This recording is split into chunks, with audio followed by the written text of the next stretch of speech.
ऐसा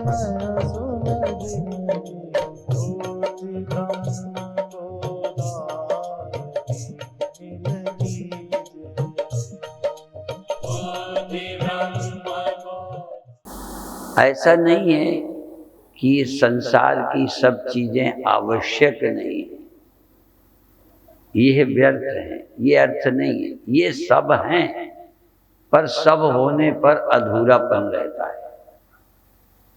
इस अधूरेपन को मिटाने के लिए अध्यात्म की आवश्यकता है।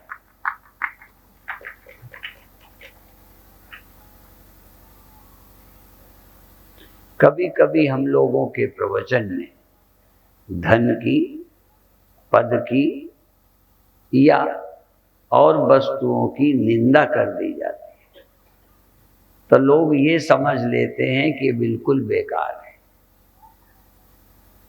सृष्टि में कुछ भी व्यर्थ नहीं है।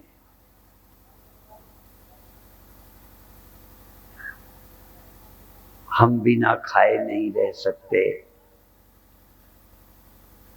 हमारी शरीर की आवश्यकताएं हैं जो पेड़ भी पूरी करता है, भले उसका ढंग क्या है। पशु भी आवश्यकताएं पूरी करता है। पेड़ की आवश्यकताएं प्रकृति वहीं पूरी करती है जहां वो है, वो कहीं नहीं जाता। हवा वहां जाती है, पानी वहां जाता है, रस उनको जड़ों से वहीं मिलता है। उनका क्षेत्र है, जड़ें फैलती हैं, वहीं से रस लेती है। पशुओं को, कीड़ों मकोड़ों को अपनी आवश्यकता पूरी करने के लिए चलना फिरना पड़ता है, पर अपनी आवश्यक वस्तुओं की प्रगति, प्रोग्रेस, निर्माण नहीं करना पड़ता। पशु घास खाते हैं, कोई मांस खाते हैं, वो जहां मिलता है वही खा लेते हैं। बस जाते हैं, घूमते हैं, वह किसी का निर्माण नहीं करते। मनुष्य को अपने खाने पीने की वस्तुएं पैदा करनी पड़ती है। खेती करते हो, पेड़ लगाते हो, कपड़ा बनाते हो, अर्थात मनुष्य को अपनी आवश्यकताएं पूरी करने के लिए कुछ रचना करनी पड़ती है। पशु को अपनी आवश्यकता पूरी करने के लिए खेती नहीं करनी पड़ती, पेड़ नहीं लगाने पड़ते, नेचर से प्राप्त है, पर उन्हें चल फिरकर ढूंढकर पूरी करना पड़ता है। पेड़ चाहता आता भी नहीं। जैसे मां के पेट में बच्चा मां के रक्त से बनता है, उसे खाना मुंह से नहीं खाना पड़ता, नाड़े से मिलता रहता। लगभग पेड़ बच्चे की तरह है या बच्चा पेड़ की तरह, वो अपनी मां की पेट में बन रहा है। ऐसे ही प्रकृति की गोद में पेड़ बन रहे, वो कुछ कर नहीं रहे अपने आप। शायद बच्चे को पेट में पता भी नहीं है कि मैं कैसे बढ़ रहा हूं, कैसे बन रहा हूं, पर बन रहा है।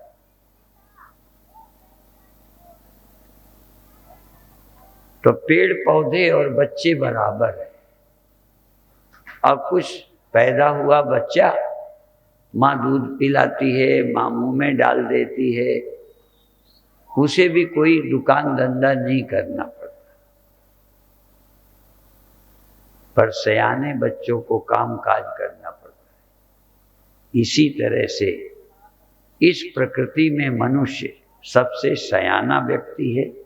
इसे कुछ कमाना है, खाना है, व्यवस्था करना है। बल्कि जैसे बड़ा बच्चा अपनी माँ की भी सहायता कर सकता है। जो माँ के आश्रित था, आज उस माँ के लिए उपयोगी बन सकता है। ऐसे ही संसार और प्रकृति के लिए मनुष्य कुछ उपयोगी हो सकता है और खुद उन्नति करके अपना जीवन निर्वाह कर सकता है। तो ये सब आवश्यक है जो कर रहे हो, पर इससे आपको आत्मतृप्ति नहीं मिलती, संतुष्टि नहीं मिलती। यदि इतने के लिए जन्म होता तो संतुष्टि मिल जाती। क्यों? जिसको जो अंदर से चाहिए जब उसको मिल जाता है तो संतुष्ट होता है। जैसे भूख खा लेने से मिट जाती है, ठंडी गर्मी के अनुसार वस्त्र घर मिल जाए तो आवश्यकता मिट जाती है। तो आवश्यकता ये है कि हमारी जो जरूरतें हैं यदि वो पूरी हो जाए तो हम आनंद में हो जाते हैं। पर मनुष्य की ये जरूरतें पूरी जिनकी हो गई हैं उनको भी संतुष्टि नहीं है। पशु यदि पेट भर ले उसको कोई प्रश्न नहीं है स्वर्ग जाने का, भगवान पाने का, अमर होने का। उसकी जरूरत ही पूर्ति करना है, इससे ज्यादा उसका कोई लक्ष्य नहीं है। और मनुष्य चाहे कोई नास्तिक कहे चाहे कोई माने न माने, यदि ये भी जानवर होता तो खाने का है, कपड़ा है, पहनने का है, घर है, क्या कमी है? अब कोई इच्छा रहनी ही न चाहिए। जानवरों को और कोई इच्छा नहीं, कोई उसे मिनिस्टर नहीं बनना, कोई उसे बहुत बड़ा धनी नहीं बनना। अर्थात हर जन्म एक विशेष अवस्था है, वह उसी में मस्त है। मनुष्य क्यों मस्त नहीं है? ये मनुष्य की भूल नहीं है। भगवान ने तुम्हें ऐसा बनाया है कि शरीर को, संसार की वस्तुएं पाकर तुम पूरे संतुष्ट हो ही नहीं सकते। भगवान ने ही ऐसा बनाया जिससे तुम खोजो, और खोजे दो दिशाएं हैं खोज की। एक पहले लोक में खूब पाओ, खूब पाओ, खूब पाओ, स्वर्ग की सीढ़ी लगाओ, खूब धन का अंबार लगाओ, सोने के घर बनाओ,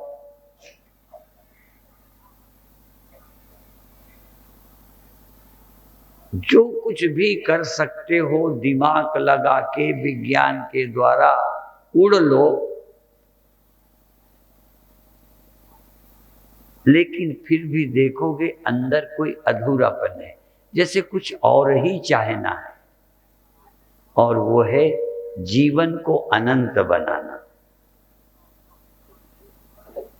न रहने वाले जीवन से हम संतुष्ट नहीं हैं, थोड़ी देर के सुखों से हम संतुष्ट नहीं हैं, न रहने वाले किसी मित्रता से, न रहने वाले किसी रिलेशन से हमें चैन नहीं है। इसलिए मनुष्य जीवन सीधा पता चलता है कि किसी सत्य की खोज के लिए आया है, वो विषय भोगों के लिए नहीं आया। यदि इसी के लिए आया होता तो निश्चित संतुष्ट हो जाता। किसी जीव की तरफ ध्यान दोगे, उसकी जरूरत पूरी हो जाए फिर मस्त हो जाता है, टेंशन में नहीं रहता। भैंस परेशान होगी पानी ना मिले, भैंस परेशान होगी ठंडी गर्मी से बचने का उसको जगह न मिले, बाकी आंख बंद किए अपने उसमें क्या बोलेंगे, साला में जहां बंधती है, आंख बंद करके जुगाली करती। जितना तुम्हें भजन में सुख नहीं मिलता उतना भैंस मुंह का चारा जुगाली करती है। कोई टेंशन नहीं है किसी डॉक्टर से, साइंटिस्ट से और साइकोलॉजिस्ट से गधे को दिखाना, उसमें कोई टेंशन है?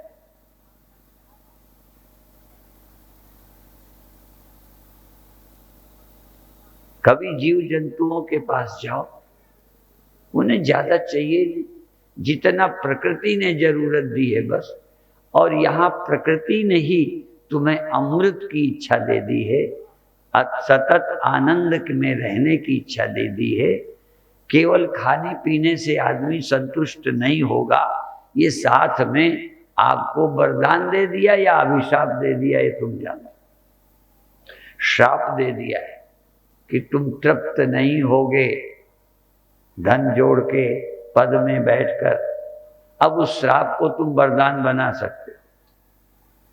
जैसे परीक्षित को सहज दृष्टि से देखो तो 7वें दिन सांप के काटने का श्राप दे दिया गया। अब दिया श्राप, हो गया वरदान। तो ये जो भगवान ने, प्रकृति ने तुम्हें श्राप दे दिया है कि तुम कुछ कर लो, तुम्हें संतोष नहीं होगा, तृप्ति नहीं मिलेगी, शांति नहीं मिलेगी। इस श्राप का परिणाम निकला कि तुम भगवान की खोज को मजबूर हो गए। और जिनको अभी भी आशा है वो अभी और कर ले। परीक्ष लोकान कर्मचितान ब्राह्मणों निर्वेदमायान नास्त्य कृता कृतेन तद विज्ञानार्थम सगुरुमेवा विगच्छेत शमित पाणियम श्रोत्रियम ब्रह्मनिष्ठम। और करके देख लो, क्योंकि अभी लगता है श्राप नहीं है, ये हम सफल हो जाएंगे,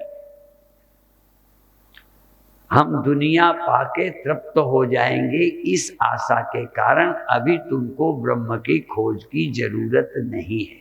सच्चे दिल से आ जाते हो पर ज्यादा जरूरत नहीं। ज्यादा जरूरत है लड़का न मरे, बाप न मरे, मैं न मरूं, ये ना हो, ये उतार चढ़ाव ना आए, ये सब ठीक ठाक रहे और इसका और विकास हो जाए, बस ये इच्छा है। और अभी भी लगता है ये हो जाएगा तो हम पूरे हो जाएंगे। जो लोग लगे हैं काम में, कर्म में रत हैं, किस लिए रत हैं कि शायद पूर्णता इसी में मिल जाएगा। राजा भागवत कहने वाले कहते हैं, मुझे वो याद नहीं है, प्रेमचंद जी को याद होगा। राजा सोचता है चक्रवर्ती सुखी, और चक्रवर्ती सोचता है कि इंद्र सुखी, इंद्र सोचता है कि ब्रह्मा सुखी, विष्णु सुखी। सबको आगे वाला लगता है सुखी, पर जिसको तुम सुखी समझते हो वो और आगे देख रहा है, तुम्हें वो सुखी लगता है। अभी सच बताना, तुमको भी तुमसे ज्यादा सुखी लगते हैं कि नहीं? कोई जो जहां हो, तुम्हारे आगे कोई है जो ज्यादा सुखी है और वहां तुम जाना चाहते हो, पर जब वहां जो पहुंचे हैं उनसे पूछ लो काहे दौड़ रहे हो। जो तुमसे आगे हैं उनसे पूछो तुम अपनी जगह बिल्कुल बिल्कुल संतुष्ट हो, तो कहेगा नहीं मेरे आगे वाला है वो भी नहीं। तुम्हें लगता है, ऐसी भ्रम में तुम आगे भागे जा रहे हो। यदि मैं ब्रह्मा इंद्र से पूछूं तो कहेंगे आगे वाला सुखी है, और सबसे आगे वाले से जब पूछा तो कहता है केवल वही सुखी है जो परमात्मा में रमता है। तो जब परमात्मा में ही सुख है तो चाहे इतनी दौड़ लगा के ब्रह्मा हो के सुखी हो, यही कथा सुनना, चाहे राजा हो के यही कथा सुनना, हाँ, और चाहे बहुत कुछ कर करा के कथा सुनना। शंकर भगवान को भी सुमिरन करना पड़ता है। जिनका तुम भजन करते हो ना, तुम उनका भजन करते हो। कई लोग ये पूछते हैं कि आखिर शंकर किसका भजन करते हैं या करते हैं कि नहीं, और राम किसका सुमिरन करते हैं, किसकी संध्या करते हैं, करते हैं या नहीं? सुबह उठ के क्या करते थे? अचार डालते थे। संध्या का मतलब क्या है? तुम तुम जिन संतों को अभी मानते हो, तुम्हें भले न दिखाई देते हो, संत क्या याद करके सुखी है? आश्रम से सुखी है, चेलों से सुखी है। और यदि तुम्हें चेले और वैभव से सुखी लगते हैं तो तुम भी बेवकूफ हो, समझते ही नहीं हो। कोई साधु होने से सुखी नहीं है, सुमिरन से सुखी है।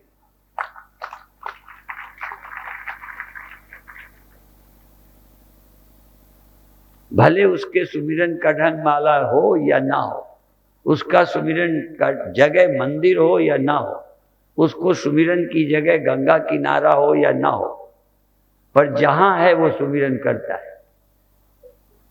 और यहां तक ठाढ़े बैठे पड़े उताने कहाँ कबीर हम उसी ठिकाने।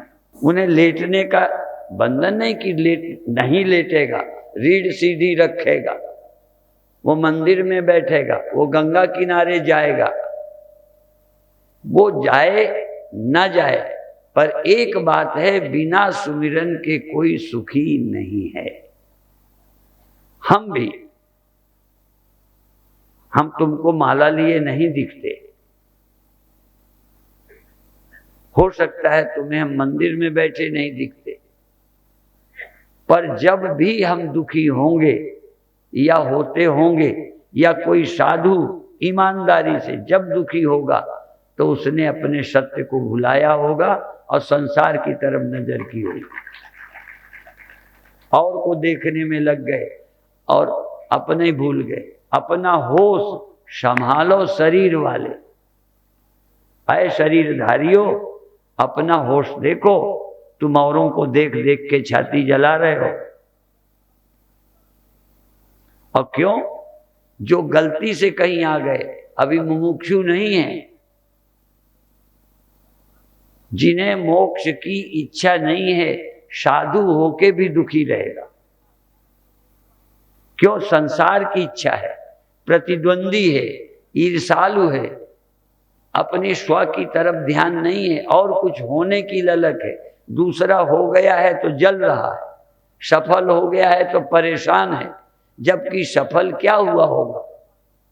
किसी की बिल्डिंग ज्यादा है तो वो सफल है, किसी की सफलता का भी भ्रम है। सफल तो सिर्फ वही है, जीवन सफल उसी का है जिसका चित्त भगवान के सुमिरन में लगा। गोस्वामी जी कहते हैं वही ज्ञानी है जो भगवान का भगत है। रामायण उत्तरकांड पूरा देखिए, मुझे चौपाई याद नहीं है, मुझे पता भी नहीं था कि साधु होके कथा भी करनी पड़ेगी। सही बात, इसलिए तैयारी करके मैं कोई रामलीला का नहीं हूं जो राम लक्ष्मण परशुराम संवाद किड़िको को जवाब सवाल तैयार करके आया हूं।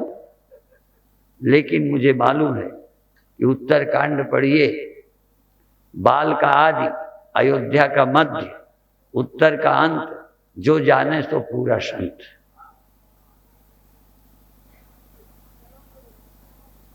पूरा संत, लाल कपड़े से पूरा संत नहीं।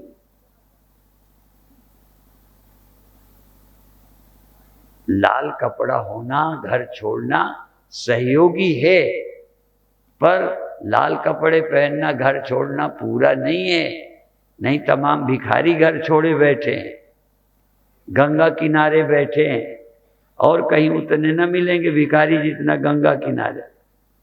वो सब मुक्त ही है ना, यह सब मुक्ति के लिए गंगा किनारे बैठे हैं ना। और आजकल तो मंदिरों में भी बैठे, बहुत लोग भिखारी बैठे रहते हैं। मंगलवार को तो जरूर कि आप मंगल को प्रसाद बांटोगे, भिखारियों को मिलेगा। और भी बता दूं, अब सत्य साईं के मंदिरों में जितने भिखारी मिलेंगे और कहीं नहीं मिलेंगे, क्योंकि वहां भीड़ जाने लगी है और बांटना शुरू किया।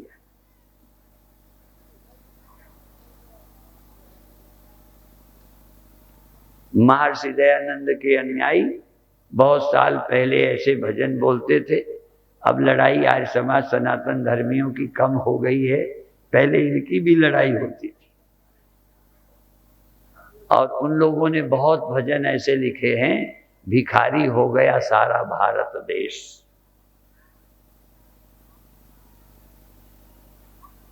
और वो सीधा सीधा उन भिखारियों के लिखा है जो मांगते फिरते हैं। और उन्होंने ये भी लिखा है कि भिखारियों के महल अटारी हैं। और रामायण में भी लिखा है तपसी धनवंत दरिद्र ग्रही, कलि कौतुक तात न जात कही।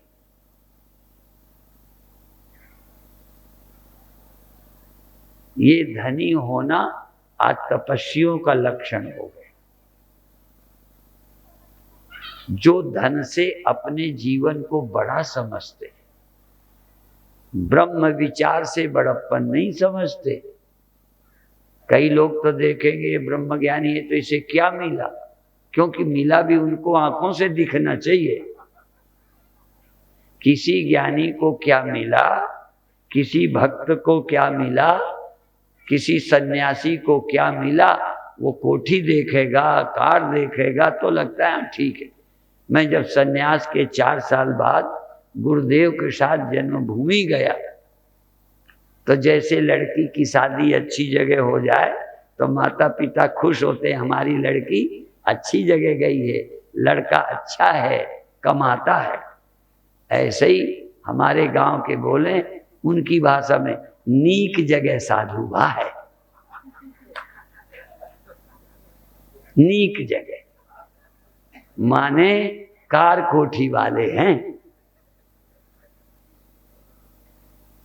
आप भी वैसे तो बनोगे नहीं, पर जब बनने का मन भी होगा देखोगे किसका आश्रम अच्छा है, सुविधा कहाँ है, इंग्लिश शौचालय कहाँ है, वहां बनोगे। कोई कबीर साहब के बनोगे क्या, कोई रविदास के बनोगे क्या, किसके बनोगे?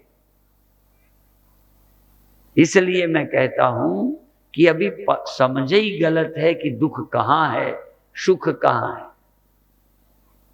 सुख जिस सत्य के सुमिरन में है वो समझ आता नहीं।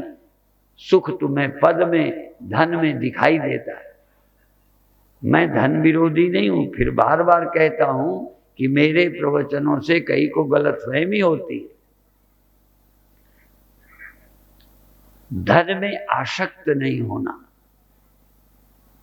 और साधु के पास भी यदि वैभव है तो साधुओं की संपत्ति, साधुओं का जो वैभव है वो परोपकार के काम आएगा।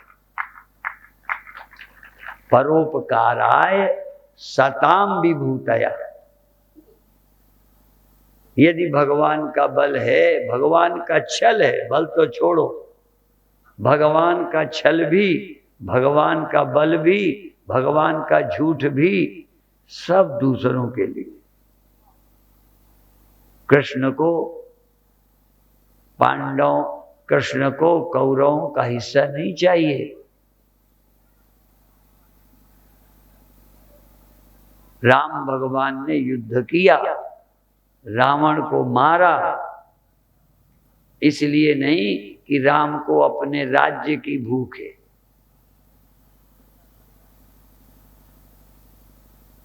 कोई पार्टी जीत जाने के बाद हारी हुई पार्टी के किसी आदमी को कह देंगे तुम राज्य करो, तुम अच्छे हो। राम विजय प्राप्त करते हैं और विजय प्राप्त करने के बाद विभीषण को राज्य दे देते, नहीं लक्ष्मण को सौंप देते, बेचारे भरत को बुला लेते, शत्रुघ्न को सौंपते, और नहीं जो जो इनके यहाँ सहयोगी रहे उनको सौंप देते। हनुमान जी भी तो थे, पर हनुमान कहेंगे हम राजा बनने के लिए थोड़ी लगे हैं, हम तो दुष्टों के सफाया में मदद करनी है और अच्छे राज्य की है। विभीषण अच्छा है, वही राजा बन जाए। ऐसी पार्टी है कोई भारत में? सब अपने परिवार वालों को ही चुनाव में लड़ा रहे हैं। हमारे परिवार के ही देशभक्त हैं बस, बाकी तो लूटे जा रहे हैं। नहीं, अब दूसरा युग आया है, हमारे और हमारी जाति के लोग देश का उद्धार करेंगे।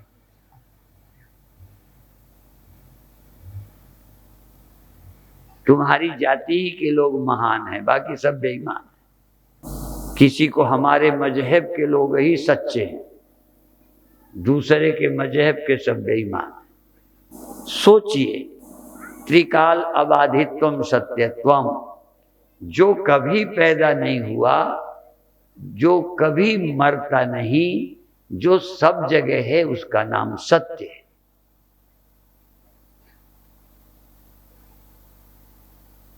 जो सदा नहीं रहता, रहेगा नहीं, किसी कीमत पे नहीं रहेगा, चाहे देवी मना लो, देवता मना लो, जप कर लो, तप कर लो, सिद्धि चमत्कार कर लो, जो नहीं रहने वाला है वो नहीं रहेगा। जो रहने वाला है, यदि वो मैं है, और सोचा करो जरा, अभी तक रहने वाला मिला नहीं। न रहने वाले बकरे को पाले जा रहे हो। न रहने वाली चीजें जरूरी हैं, बल्कि न रहने वाली चीजों से तुम्हारा काम चलता है, मोक्ष तो नहीं, काम चलता है। अब देखो, जो अन्न पैदा हुआ है वो न रहने वाला है, पुराना होने वाला है, उसी को खाना पड़ता है कि नहीं? तो उसको रखने के लिए अन्न या खाने के लिए? पानी बनाए रखने की है कि पीने के लिए? जैसे डीजल पेट्रोल किस लिए सुरक्षित रखते हो? कार में जलाने के लिए है, पर जलाने के लिए। ऐसे ये अन्न खाने के लिए। इसी तरह नाशी सत्य के खोजने के लिए। ये नाशी रखने के लिए नहीं मिला। यदि रखने के लिए मिला होता तो इसी से हमारा गुजारा हो जाता, पर जानबूझकर किसी को भी अविनाशी शरीर नहीं मिला।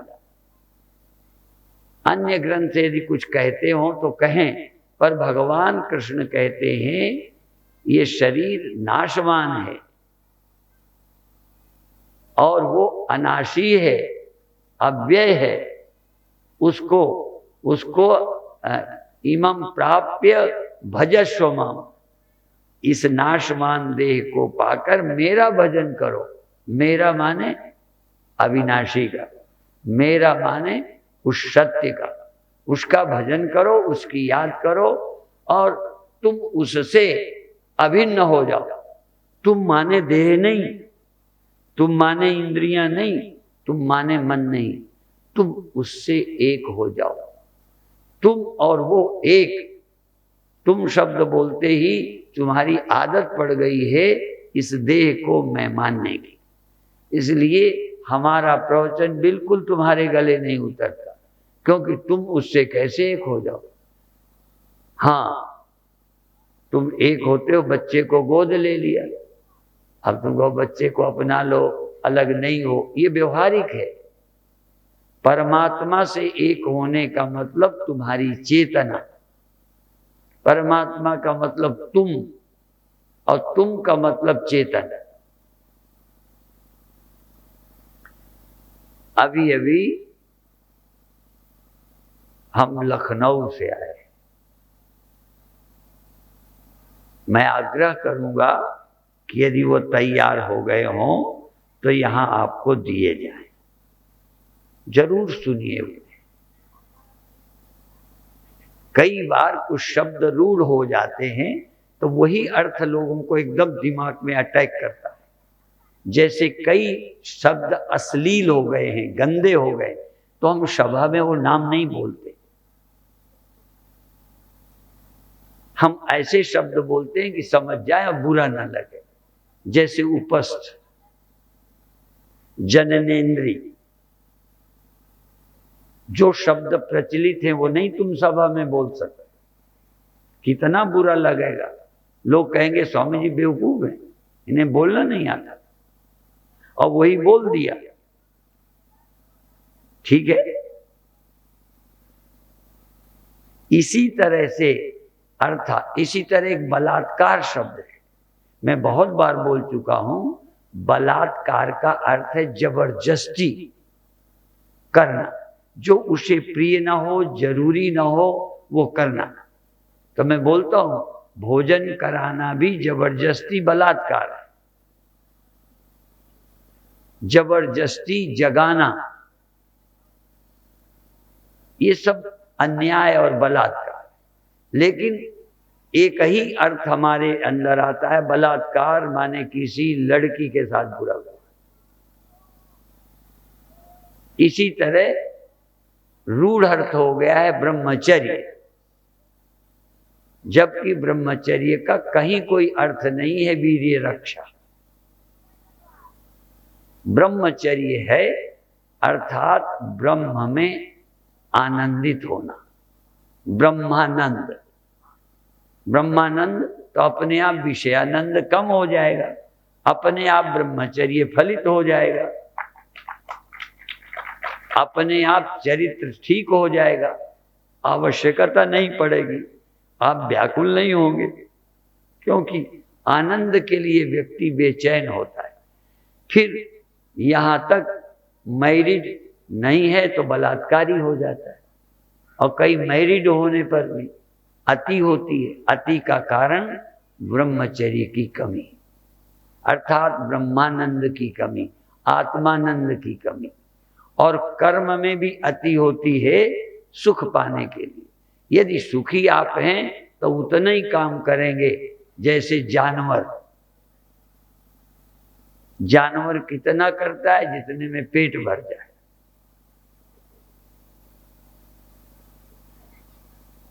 वो ज्यादा की तरफ नहीं दौड़ता। यदि हम आनंद में हो तो अभिप्राय है ये इतना भूमिका बनाई है कि शब्द का अर्थ तुम्हारी खोपड़ी में धंस जाता है, वही शब्द कहते वही आता है। पंजाब में, मध्य प्रदेश में एक कीड़े को ऐसा बोलते हैं जो पंजाब में बहुत बुरा शब्द होता है, गंदी गाली होती है, गुप्तांग का नाम होता है। यूपी में काका पिता के भाई को बोलते हैं, पंजाब में काका बच्चे को बोलते हैं। तो पंजाब में काका कहते उनका ध्यान उसमें जाएगा, यूपी वालों को काका कहते ध्यान पिता के भाई में जाएगा। ऐसे ही जब हम तुम कहते हैं तो समझो हमारा देश और है, जिस देश के हम वासी हैं वहां मैं शब्द चेतन आत्मा के लिए बोला जाता है, और जिस देश के तुम वासी हो वहां मैं शब्द देह के लिए बोला जाता है। जब हम तुम शब्द का प्रयोग करते हैं तो तुम का अर्थ देह, और क्यों बहुत दिन इसी अर्थ में आपको बोला भी गया, तुम यहां आओ तो देह के लिए, तुम ये ले आओ तो देह के द्वारा। जब भजन को कहा तब भी तुम भजन करो तो हाथ के द्वारा। अब ये तुम शब्द देह और तुम्हारे अंगों के लिए प्रयोग हुआ है, इसलिए जब हम कहते हैं तुम ब्रह्म हो तो तुम्हें लगता है हो ही नहीं सकते। और ये तो होई जब हम कहेंगे तुम मरोगे नहीं, तुम अमर हो, ये बात भी समझ में नहीं आएगी, क्योंकि तुम माने दे। इसलिए इन शब्दों की गहराई खुद ढूंढो कि यदि उपनिषद कहते हैं आत्मा अमर है, तुम अमर हो, तो जरूर तुम अमर होगे, पर कहीं तुम्हारी धारणा गलत है।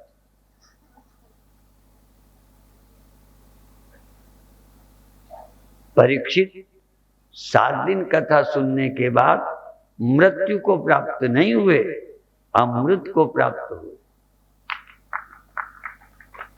क्यों? 7 दिन में मैं देह हूं, ये सोच दिमाग से हट गई।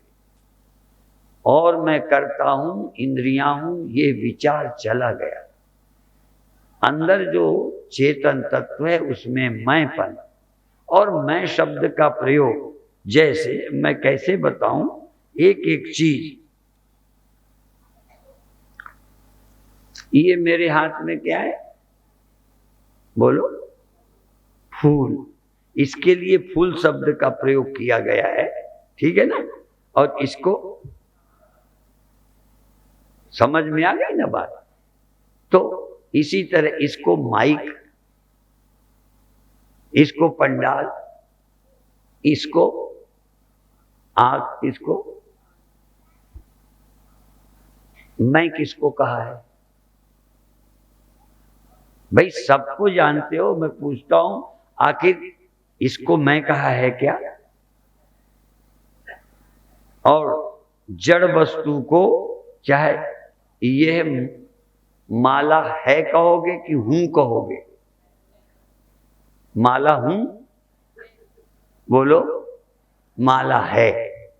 कोई भी वस्तु जिसमें चैतन्यता नहीं है उसको है शब्द का प्रयोग किया जाता है। और यदि चेतन वो हो और देह भी हो तो उसे तुम हो शब्द का प्रयोग किया जाता है। पंडाल को कहोगे तुम हो, तुम बहुत अच्छे हो, तुम्हारे जैसा कोई नहीं। क्यों नहीं इसे है या हो बोलते? है और हो किसी अन्य व्यक्ति वस्तु को बोला जाता है। अब जैसे वस्तु के नाम हैं, ऐसे ही मैं शब्द का प्रयोग देह को किया जाता है। यद्यपि किसी व्यक्ति के मर जाने पर देवियां मोहबस कहती, तुम बिना मेरे कहे चले गए, तुम कितने अच्छे थे।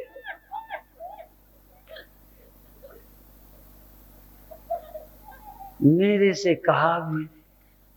अब किससे कह रहे हो? जो सुन रहा है उसको तुम कहा जाना चाहिए, जो पढ़ा है। जिसको तुम कहते वो तो है ही नहीं, गया। इसको तुम कहेंगे लाश को। फिर भी मोहबस पूर्वाभ्यास के कारण तुमने कुछ कहा नहीं, तो अभी कहलवा लो। अब क्यों नहीं कहता? सभी घट राम बोले, राम बिना को बोले रे।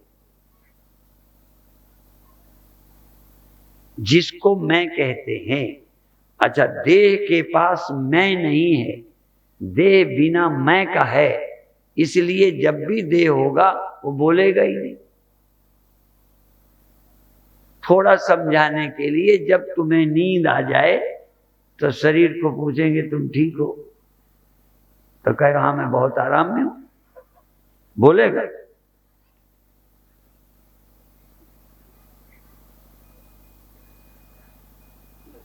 जब प्राण निकल जाए पूछना तुम्हें क्या तकलीफ है, अब तुम बहुत आनंद में हो क्या? उसका माने ही नहीं है। तो मैं शब्द का प्रयोग देह ने अपने लिए कभी नहीं किया। पंडाल ने मैं सुंदर हूं कभी नहीं सोचा। देह ने मैं सुंदर हूं तुमने सोचा। तुमने देह को मैं सोचा और सुंदर हूं सोचा। देह ने तो न सुंदर हूं सोचा, न उसमें सोचने की अकल है। और जिस चेतन में सोचने की अकल है, मूर्खता बस, इसे मैं कहता है।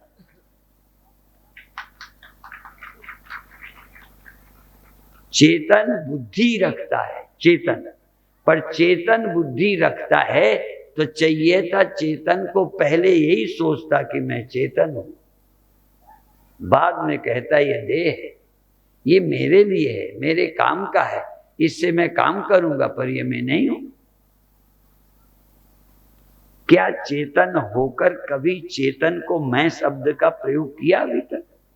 चेतन को चाहिए कि सबसे पहले कहता मैं आ गया, मैं जग गया, अब मैं देह के साथ बैठा हूं। तुम यहां आ गए, अब साधुओं के पास बैठे हो तो कहो हम साधु हैं, साधु के दर्शन कर रहे हो। ऐसे ही तुम देह का दर्शन करते हो। तो प्रातः काल नींद खुलते ही पहला भजन होना चाहिए चैतन्य हम। मैं देह में आ गया, देह का उपयोग करूंगा, मैं देह नहीं हूं। तो मैं के लिए मैं बोलो, है को है बोलो। तुमसे जो भिन्न है वो सब है कहलाते हैं, और जिसको है नजर आता है उसका नाम मैं है। जिसको जड़ देह का पता चले उस चेतन का नाम मैं है।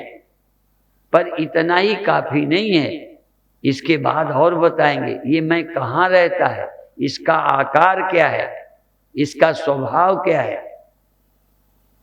फिर पूछो क्या थोड़ी देर रहने वाले चेतन का नाम चेतन है, फिर सो जाता है।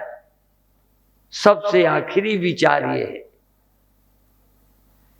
99% व्यक्ति चेतन को आया हुआ, प्रकट हुआ, पैदा हुआ मानते हैं। चेतनता आ गई और फिर चली गई। जैसे रोशनी के होने को तुम बिजली मान लेते हो, और रोशनी के जाने को बिजली चली गई कहते हो। तो रोशनी चली गई कि बिजली, रोशनी आई कि बिजली? जरा ध्यान दें, बिजली के रहते रोशनी जा सकती है, और रोशनी बिजली के रहते रोशनी आ सकती है। तो बिजली क्या ये सोचे मैं आ गई मैं चली गई, या रोशनी आ गई रोशनी चली गई? तो तुम चेतन हो बिजली की तरह, और ये जगना सोना है लाइट की तरह। जगना सोना होता है, पर चेतन का आना जाना पैदा होना नहीं होता। ये बिजली तो कभी चली भी जा सकती है, पर ये आत्मा चेतन रूपी बिजली न आज तक आई है, न गई है, न व्यय हुई है, न व्यय होगी। न जायते मृते व कदाचिन नायम भूत्वा भविता व न भूया अजो नित्यः शाश्वतो यम पुराणो न हन्यते हन्यमाने शरीरे। घर गिरा देने पर, बल्ब तोड़ देने पर भी ये जाने वाली नहीं। और मैं तो थोड़ा इस बिजली का उदाहरण देता हूँ, अधूरी है। इस बिजली ने पहले मकान बनाया है, जिस बिजली की मैं बात करता हूँ। तत्सृष्ट्वा तदेवानुप्राविशत्, इसने मकान बनाया, वायरिंग कर ली, बल्ब लगाए, पंखे लगाए, सब जब हो गए तो स्वयं उसी को चमकाने लगी, चलाने लगी। बल्ब को जला लिया। अभी तो मिस्त्री मकान बनाते हैं, बल्ब लगाते हैं, वायरिंग करते हैं। इस बिजली ने स्वयं अपने लिए संसार बना दिया, मकान देह बना दिए, पशु बना दिए, और सब में रहती है। पंखा चला देती है, रोशनी कर देती है, फिर रोशनी बुझा देती है, सब करती, और बिजली थी, है और रहती है। ऐसा चेतन का नाम ब्रह्म है। यतो वा इमानि भूतानि जायन्ते येन जातानि जीवन्ति यत् पर्यन्त्य विषम विशन्ति तद ब्रह्म तद जिज्ञासु। ये सारी दुनिया ब्रह्म से हुई, ब्रह्म में है, ब्रह्म ने की, और ब्रह्म सब में रहता है।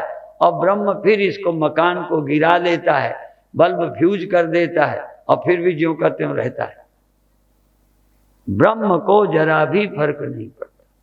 उस ब्रह्म के मैं रूप से जान लेने के बाद मुक्त हो जाता है। इस मुक्ति के प्राप्त करने के लिए प्रतिदिन साधना करें, प्रतिदिन।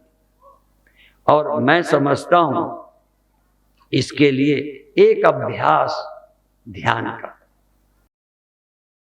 कई वर्षों से मैं ध्यान नहीं करा रहा। ये छोड़ दिया था कि 3-3 सभाओं में क्यों बोलूं, पर आज शाम को ही आप इतने हो तो पता नहीं सुबह क्या होगा। सुबह ठंडी है, आपको ठंडी रोक लेती है ना। आपकी लगन की पहचान है कि ठंडी में नहीं आना।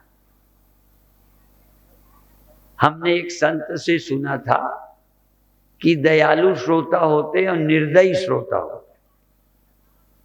दयालु श्रोता वो होते हैं कि शरीर को कष्ट न हो, ठंडी न लगे, इसलिए अभी नहीं जाना। ये दयालु है, शरीर पर दया करते हैं, दयालु श्रोता। और निर्दयी श्रोता, ठंडी लगे चाहे कुछ हो जाए तुम्हें चलना पड़ेगा। तो आप दयालु हो कि निर्दयी हो? यदि तुम निर्दयी श्रोता होगे तो हम भी आएंगे, और दयालु हो तो फिर हम अकेले निर्दयी क्या करें? जब सब दयालु ही हो तो हम निर्दयी भी होंगे तो क्या करेंगे? तो आप अपने पर तो रहम करो, देह पर ज्यादा मत करो। इंद्रियों पर ज्यादा दयालु ना हो, मन पर दयालु ना हो। दया करनी है तो अपने मैं पर करो, जो हमेशा के लिए मुक्त हो जाए। जिस पर दयालु होते हो ना, सुखी करना चाहते हो ना, तो औरों पे क्या दयालु होना। दया करो अपने पर, उद्धार करो अपना, मुक्त करो अपने को, सुखी करो मैं को।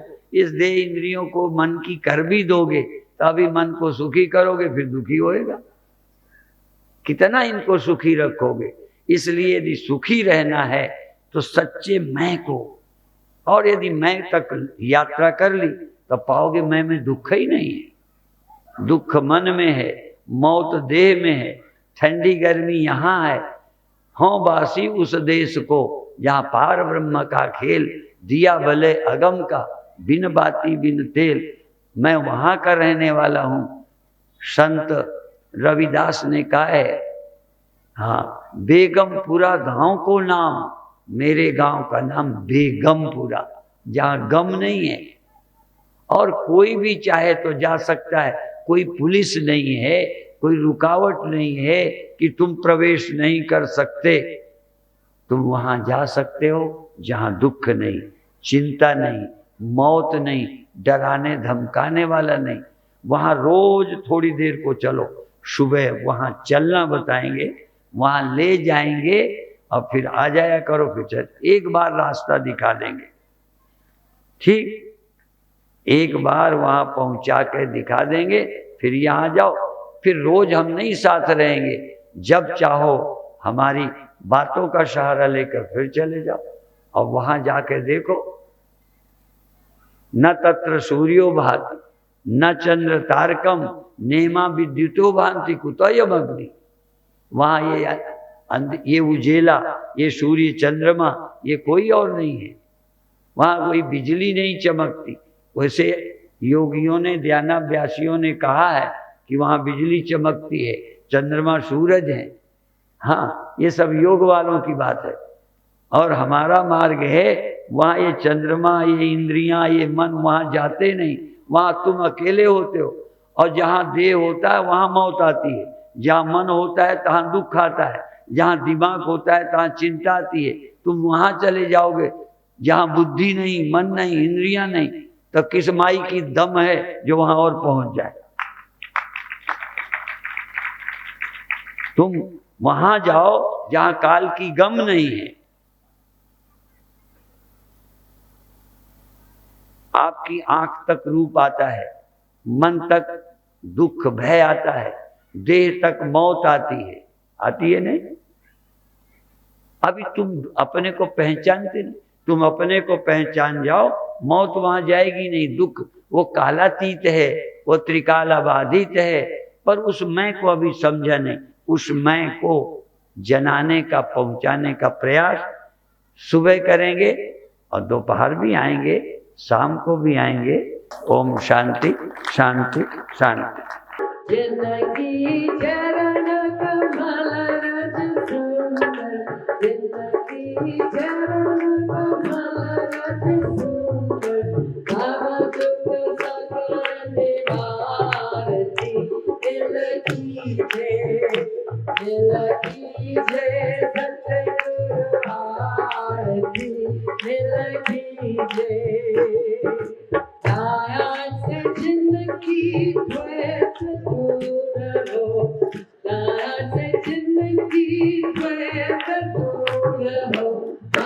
की माया तार दी लगी आनी अमृतमय सुन जिंदगी आई होते काम को तार दी लगी सतगुरु आरती लगी सागर के ज्ञान ज्ञान को सागर के ज्ञान ज्ञान को पूर्ण शांति सारथी लगी सतगुरु आरती लगी